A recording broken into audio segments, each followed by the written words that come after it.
Assalamualaikum warahmatullahi wabarakatuh. Saya atas nama Istiramawati akan menjelaskan tentang ciri-ciri teks akademik. Teks akademik adalah tulisan yang diperoleh sesuai dengan sifat keilmuannya dan teks yang didasari oleh hasil penelitian, pengamatan, peninjauan dalam bidang tertentu dan disusun menurut metode tertentu dan sistematika penulisannya bersantun juga dapat dipertanggungjawabkan. Berikut ciri-ciri teks akademik beserta penjelasannya. 1. Sederhana dalam struktur kalimatnya. Kesederhanaan struktur teks akademik terlihat dari penggunaan kalimat simpleks. Kalimat simpleks adalah kalimat yang hanya mengandung satu aksi atau peristiwa, sedangkan kalimat kompleks adalah kalimat yang mengandung lebih dari satu aksi dan dapat dinyatakan hubungan prataktik atau hipotatik. 2. Padat informasi. Kepadatan informasi pada teks akademik dapat dijelaskan dari dua sisi, yaitu melalui kalimat simpleks dan nominalisasi. 3. Padat kata leksikal. Teks akademik lebih banyak mengandung kata leksikal atau kata isi daripada kata struktural. Semakin ilmiah suatu teks, semakin besar pula kandungan kata-kata leksikalnya. 4. Banyak memanfaatkan nominalisasi. Nominalisasi pada teks akademik ditujukan untuk mengungkapkan pengetahuan dengan lebih ringkas dan padat. 5. Banyak manfaatnya metafora gramatika melalui ungkapan inkongruen. Metafora gramatika adalah pergeseran dari satu jenis leksis ke jenis leksis lain atau dari tatanan gramatika yang lebih tinggi ke tatanan gramatika yang lebih rendah.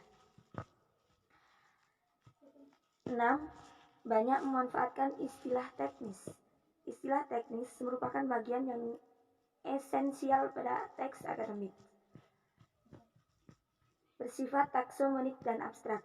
Pada teks akademik, pokok persoalan dapat diungkapkan melalui taksomoni dan abstraksi.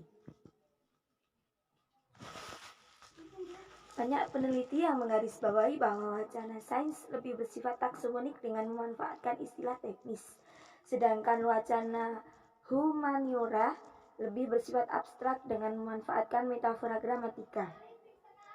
Teks akademik dikatakan abstraksi karena pokok persoalan yang dibacakannya di dalam gramatika seringkali merupakan hasil dari pemorfomalisasian pengalaman nyata menjadi teori. 8. Banyak memanfaatkan sistem pengajuan esfora. Pengajuan esfora dimanfaatkan pada teks akademik untuk menunjukkan prinsip generalisasi bahwa benda yang disebut dalam kelompok nomina tersebut bukan benda yang mengacu kepada penyebutan sebelumnya. 9. Banyak memanfaatkan proses relasional identifikasi dan proses relasional atributif. Proses relasional identifikatif merupakan alat yang baik untuk membuat definisi atau identifikasi terhadap sesuatu. Sedangkan proses relasional atributif merupakan alat yang baik untuk membuat deskripsi dengan menampilkan sifat, ciri, atau keadaan benda yang dideskripsikan. Pada proses relasional identifikatif, istilah teknis sebagai token dan definisinya sebagai nilai.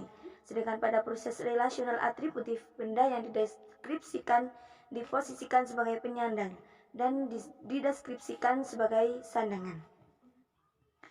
10. Bersifat monologis dengan banyak menyalahgunakan kalimat induktif dan deklaratif. Sifat monologis pada teks akademik mengandung arti bahwa teks memberikan informasi kepada pembaca dalam satu arah.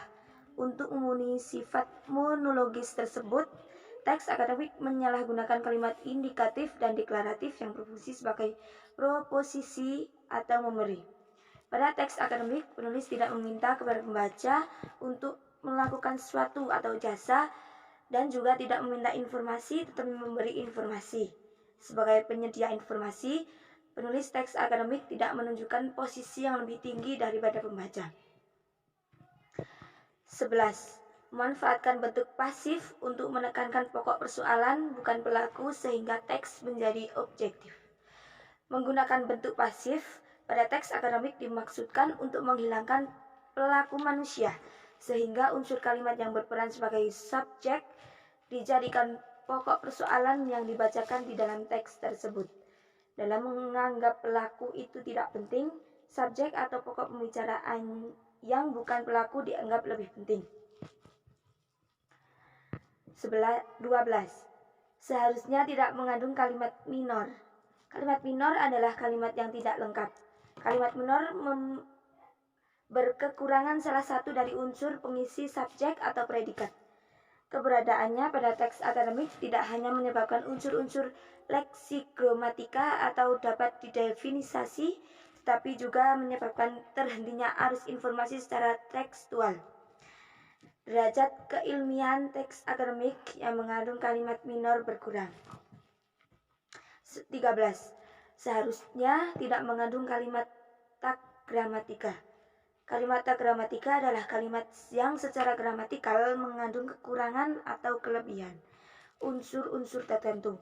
Misalnya kalimat-kalimat leksikal seperti nomina, kata verba, atau kata-kata struktural seperti konjungsi dan preposisi. Teks akademik yang mengandung kalimat tak gramatikal adalah teks yang menunjukkan ciri bahasa tak baku, sehingga derajat keilmiahannya berkurang. 14. Tergolong ke dalam genre faktual. Teks akademik tergolong ke dalam genre faktual, bukan genre fiksional. Teks dikatakan faktual karena ditulis berdasarkan pada kenyataan empiris, bukan pada rekaan atau hayalan. Sekian yang dapat saya sampaikan, kurang lebihnya mohon maaf. Wassalamualaikum warahmatullahi wabarakatuh.